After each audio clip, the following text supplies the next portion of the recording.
Étienne Brûlé, un seul maître, l'aventure. Songez aux compagnons de Champlain qui accostent en 1608 devant le site de Québec. Devant eux, une forêt sombre et touffue qui s'enfonce à l'infini par-delà les cimes de Charlevoix. Quelle idée un tel environnement leur inspire-t-il? Pour certains, comme Louis Hébert, Guillaume Couillard ou Marie Rollet, il faut vite défricher et civiliser ce pays. Pour d'autres, en revanche, tels que Nicolas Perrault, Charles Albanel ou Étienne Brûlé, l'appel de la forêt est tout simplement irrésistible. Suivant l'hypothèse qu'il soit né en 1592, il aurait eu 16 ans à son arrivée à Québec, puis 18 ans quand il prend part à son premier combat contre les Iroquois aux côtés de Champlain. Cette année-là, un jeune garçon qui avait déjà hiverné 2 ans à Québec demande à Samuel de Champlain la permission d'aller habiter avec les Autochtones pour apprendre leur langue. Étienne Brûlé est donc confié au chef algonquin iroquais en échange d'un jeune Huron nommé Savignon. On perd alors de vue le jeune aventurier englouti par la forêt. Il devient alors le premier d'une lignée de truchements ou d'interprètes qui allaient jouer un rôle clé en Nouvelle-France. En vivant parmi les Autochtones et en apprenant leur langue et leurs usages, le truchement pouvait ensuite agir comme agent de liaison pour la France et représenter un rouage indispensable au commerce des fourrures.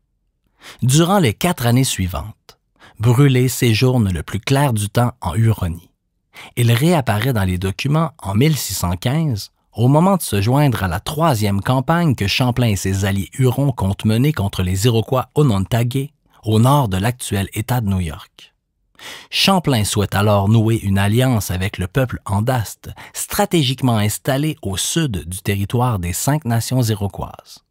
Une délégation de 12 des meilleurs guerriers Hurons est alors confiée à Étienne Brûlé.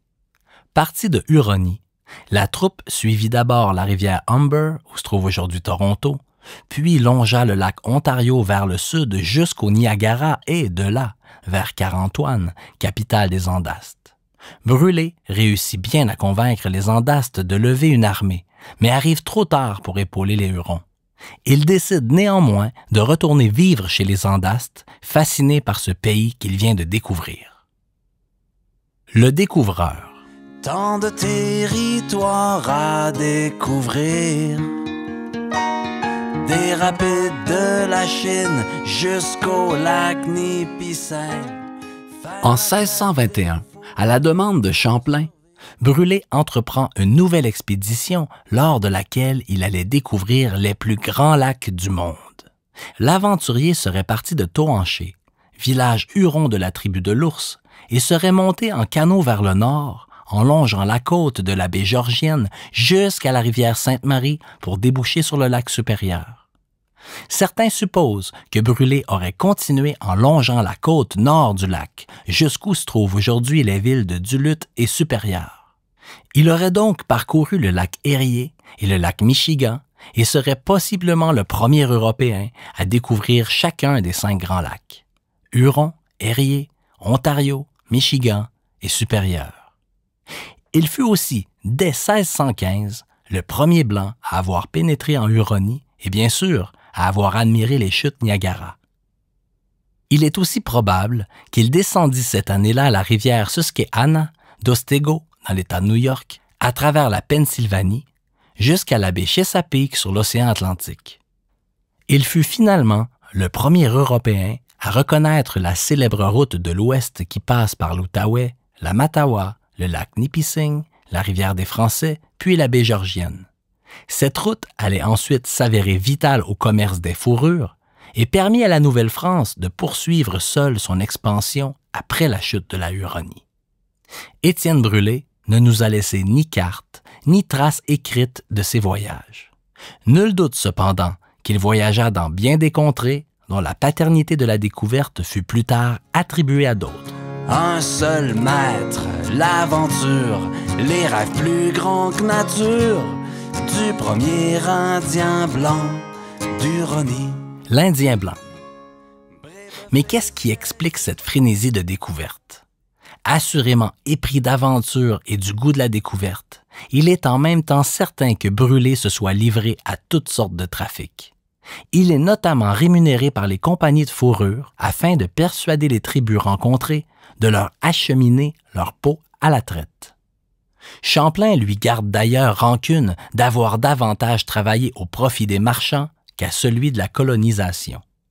Accueilli dès l'adolescence par les Hurons, il est aussi certain que Brûlé s'identifie vite à la culture et à la lutte de son peuple d'adoption, au point d'en oublier les usages français.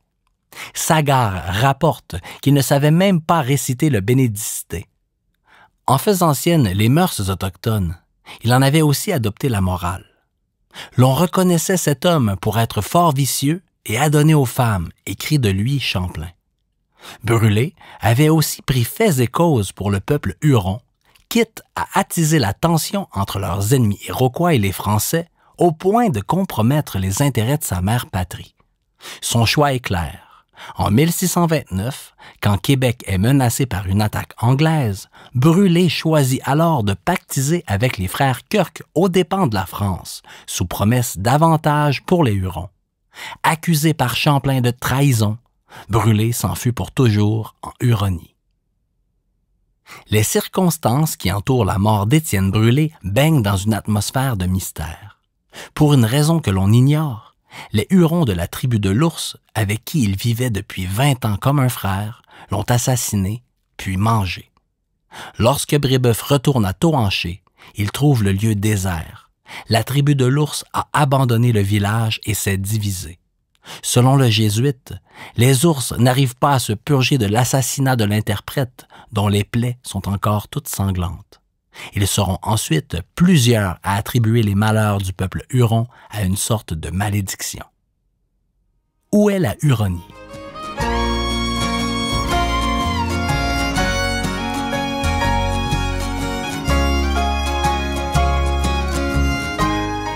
Mentionnée 100 fois dans les manuels scolaires, bien peu sont toutefois en mesure de situer cette Huronie.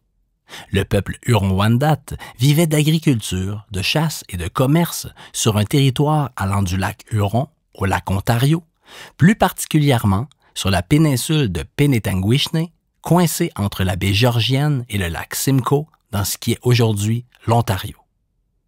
C'est d'ailleurs là qu'eurent lieu leur premier contact avec Étienne Brûlé et les missionnaires qui y fondent Sainte-Marie au pays des Hurons en 1615. Au confluent des Grands Lacs, la Huronie est alors le carrefour d'un commerce florissant. Dès son arrivée, Champlain comprend vite l'intérêt de nouer des alliances avec ce peuple puissant, en mesure de drainer vers Québec tout le commerce des pelleteries. À l'instar des Iroquois, les Hurons étaient organisés en une confédération de 4 nations distinctes. Mais déjà avant l'arrivée des Européens, les deux confédérations se livrent une lutte féroce. L'alliance franco-wendat et l'alliance anglo-iroquoise se greffent donc à un réseau préexistant auquel se joignent simplement les puissances colonisatrices.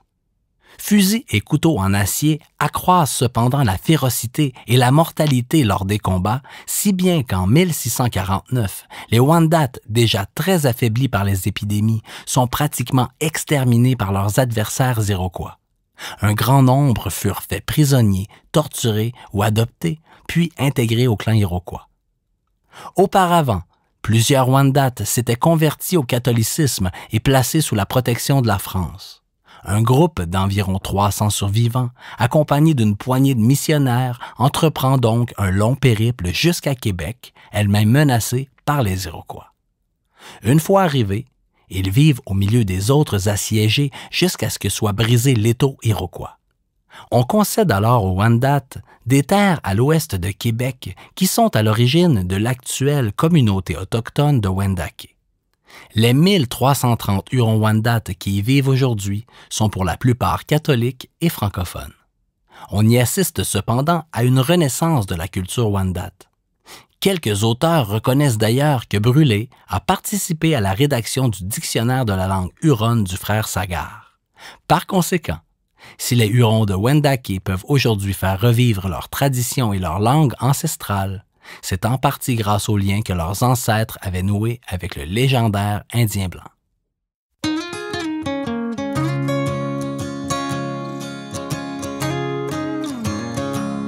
J'ai demandé à Champlain autour de 1610, d'aller passer l'hiver parmi les Iroquois, apprendre leur langue, apprendre à devenir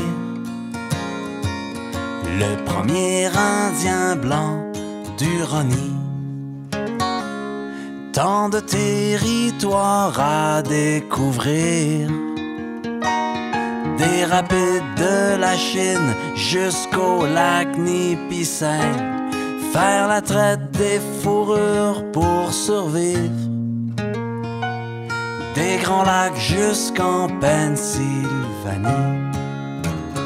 Un seul maître, l'aventure, les rêves plus grands que nature, du premier Indien blanc d'Huronie. Brébeuf et ses jésuites pour maudire que je sois du clan de l'ours plus que de mon sang français.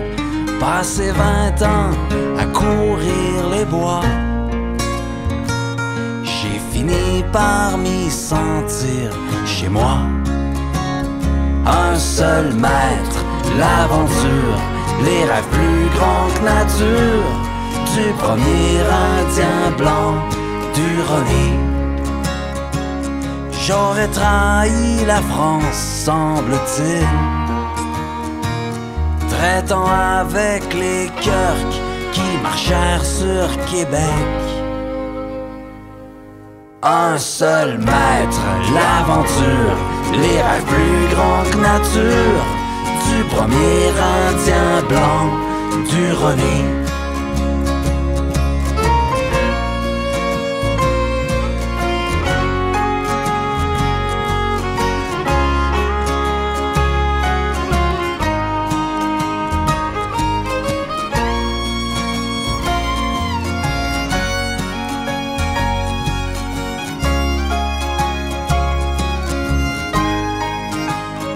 Par eux j'ai vécu libre, par eux j'ai dû mourir, en premier Indien blanc d'Huronie.